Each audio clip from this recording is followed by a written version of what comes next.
automatic voice recognition system. So you're on a phone, you don't even talk to a person, it's a computerized thing, and you have to speak exactly how they want you to speak, otherwise they just can't understand you. Well, that's not going to work, is it? I'm on my cell phone trying to get my account balance, and I'm talking to a automatic voice. If you want your account balance, say account balance. Account balance! I'm sorry, you need to say account balance. Account balance! Are you saying account balance? Say account balance. Account balance!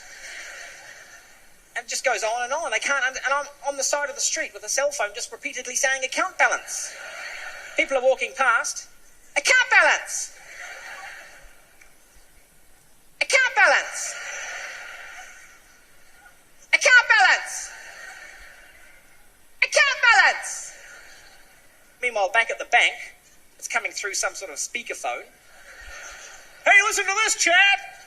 Account balance! What the fuck's he saying? Hey, Michelle, come in! Listen! Account balance!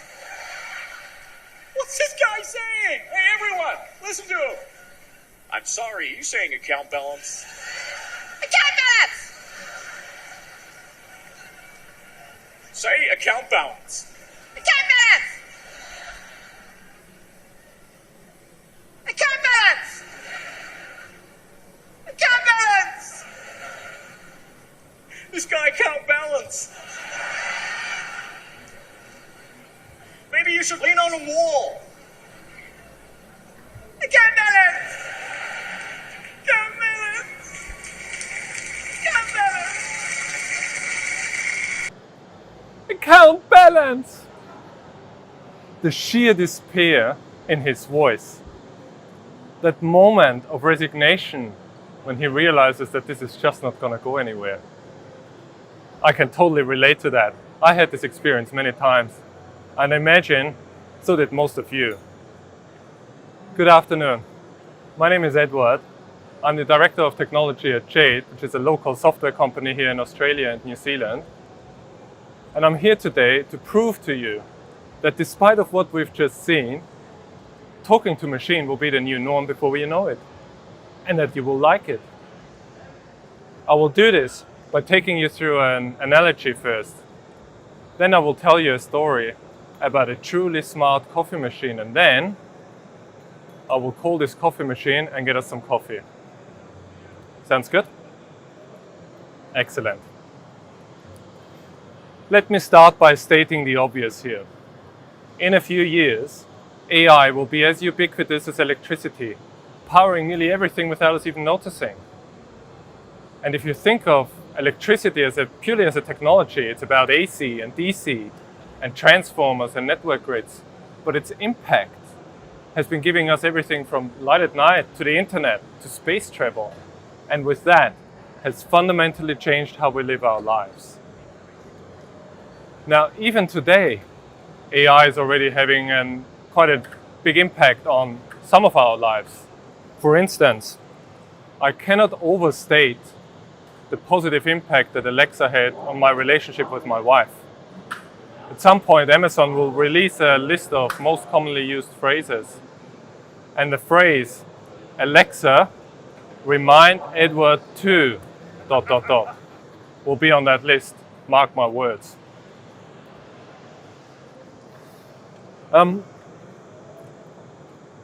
The rate of adoption, of AI adoption, is skyrocketing at the moment. Even, what used to be reserved for the big tech companies of the world, that used to spend millions, if not billions of dollars of investment on AI, is now suddenly going mainstream. And it's, sorry, I'm a little bit sidetracked by the black screen. It's going mainstream into every industry. And I see somebody jogging. Oh, you? Yeah. All right, don't go anywhere.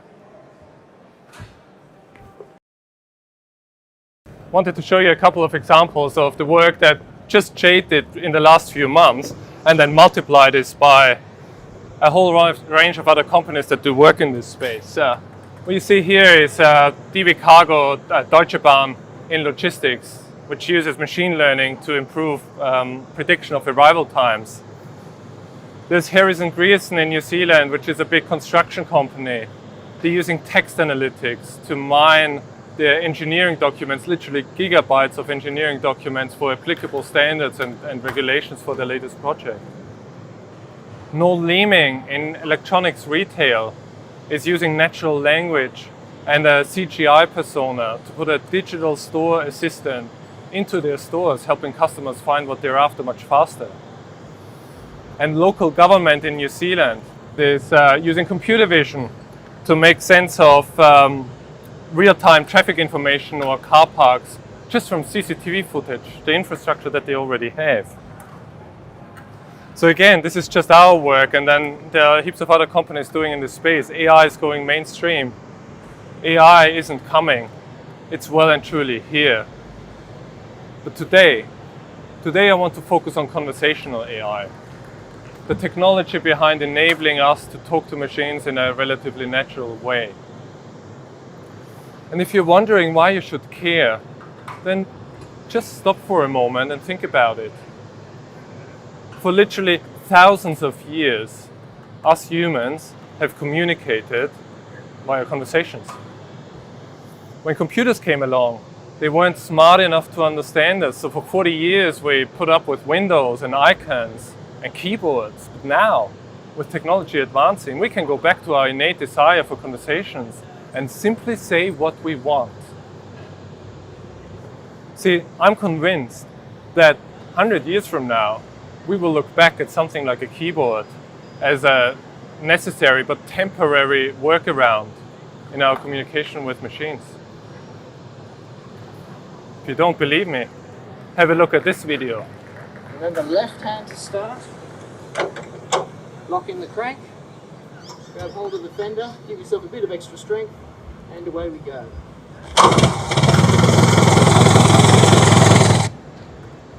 Now, nobody in their right mind will want to start their car with a hand crank today.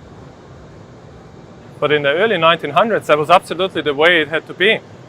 And if you look at this timeline here, the first cars were really produced in the late 1880s, early 1890s. 1912, Cadillac introduced the electric starter motor. And by 1920, there was pretty much no car produced that didn't have an electric starter motor. So that's give or take 30 years of workaround and 100 years plus counting for convenience. And I believe that we're currently here in the mid-1910s, the equivalent of the mid-1910s, where the technology exists and is being used. It just hasn't made it into mass production yet.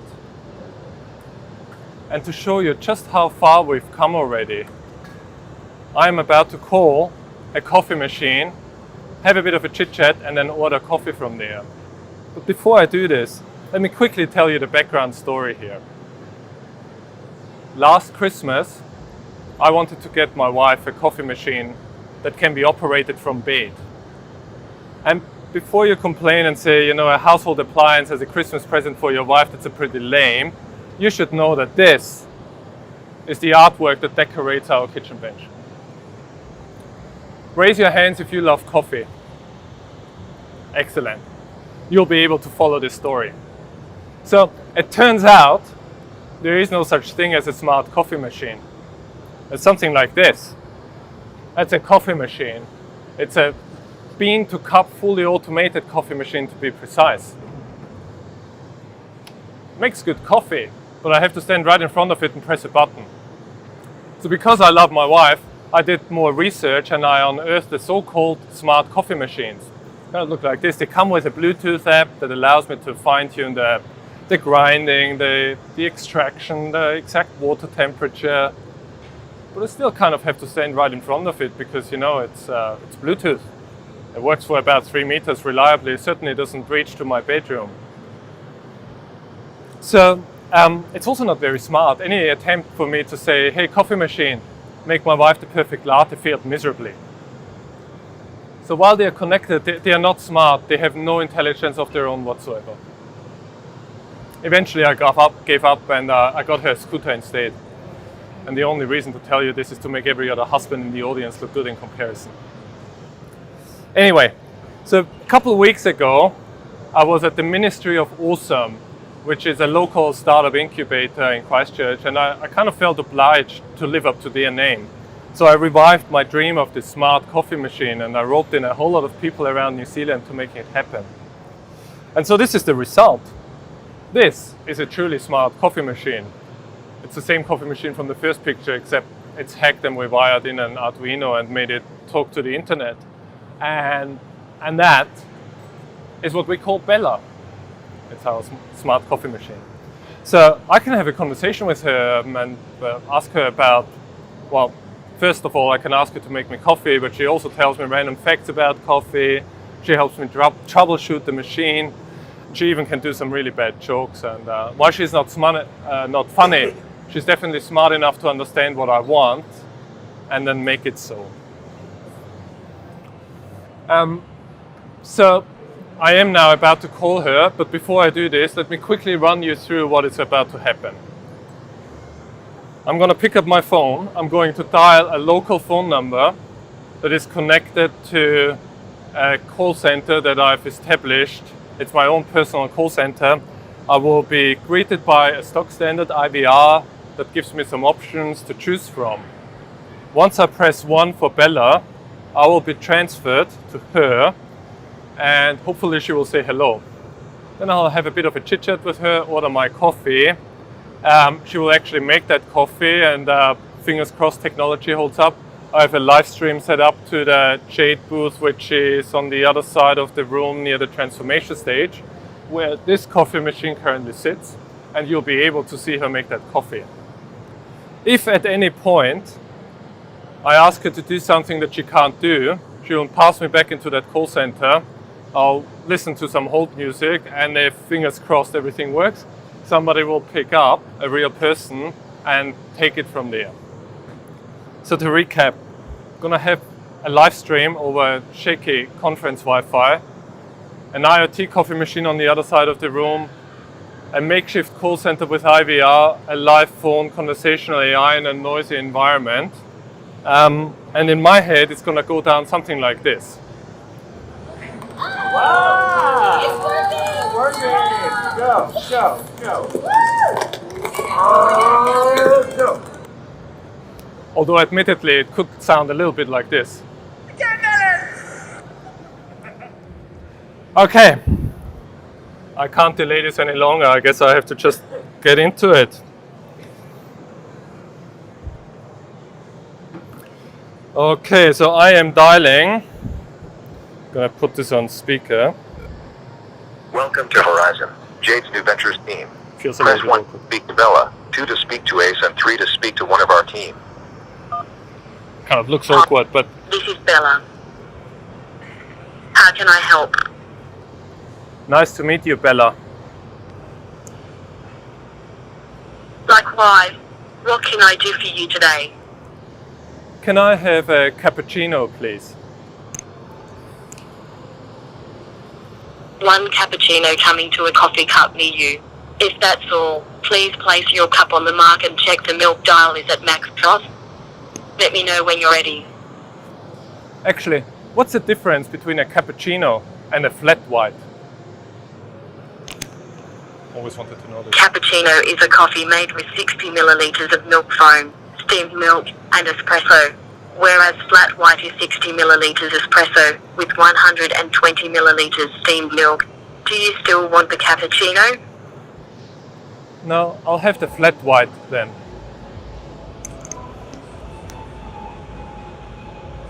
Sure thing. So you want a flat white. If that's all, please place your cup on the mark and check the milk dial is at no frost. Let me know when you're ready. Can I have muffins with that? Man, I really love muffins. I'll bug the marketing team about this later. For now it's only coffee, I'm afraid. Sorry about that. So we're sticking with just the flat white. If that's all, please place your cup on the mark and check the milk dial is at no frost. Let me know when you're ready. I'm ready. Ange, can you switch?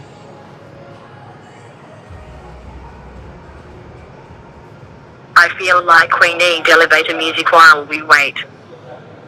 But at least it is a relatively nice day, 16 degrees, with light rain. Almost, no live stream. Coffee is a perfect addition. Did you know? If in an airtight container somewhere cool, dry, and dark, ground coffee can be used for a few months past its expiration date. Whole beans can last for up to 9 months, and instant coffee for up to 20 years. There we go. Your coffee is almost ready. I hope you enjoy the caffeine buzz. Can you bring it to me? You got to be kidding. What do you think I am? Do I look like I have legs? I'll pass you over to one of the team. You can ask them if they are willing to do that, okay?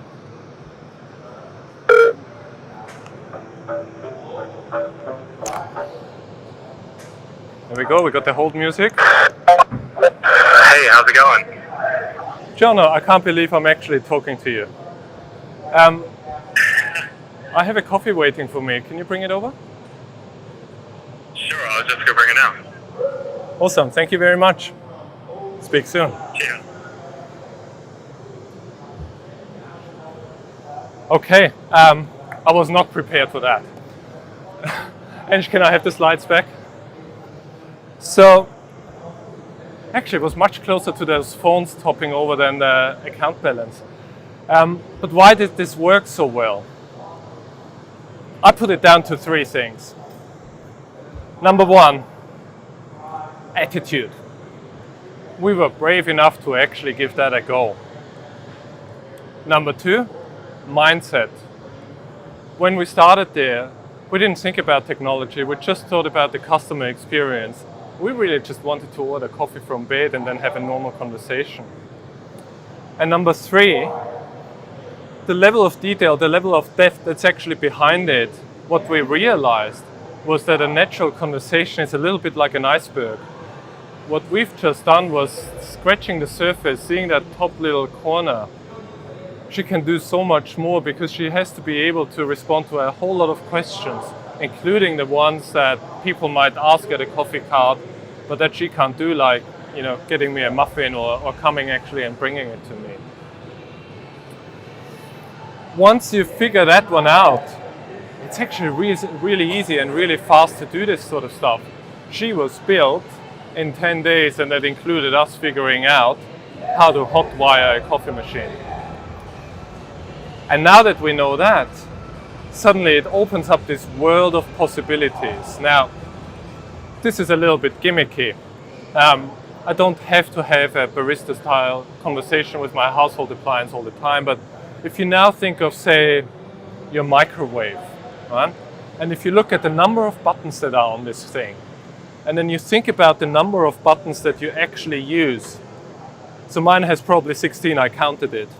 But really, it now has, I use the timer, I use start, I use stop, and maybe the power function sometimes.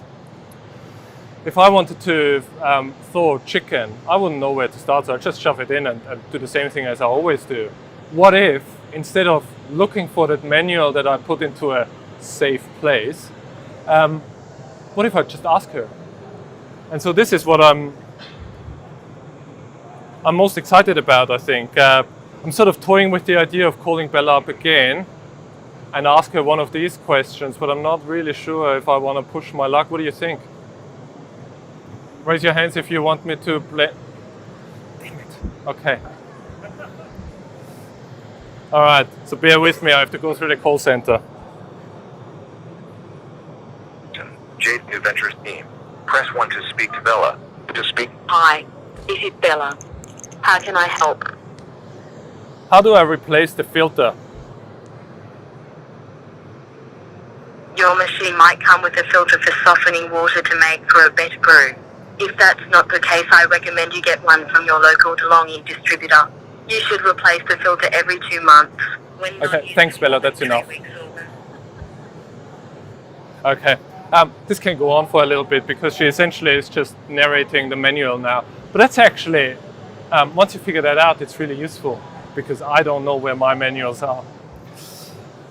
Okay, so that really brings me to the end of what I wanted to do. I wanted to prove to you that conversational talking to machines is going to be what the future has in stock for us. But one thing I do want to stress, and that is, no matter of the technology, it doesn't matter if you don't get what you were after. It's gonna make it convenient, but you still have to follow through. And with that, thank you very much, Jono, and thank you all for listening.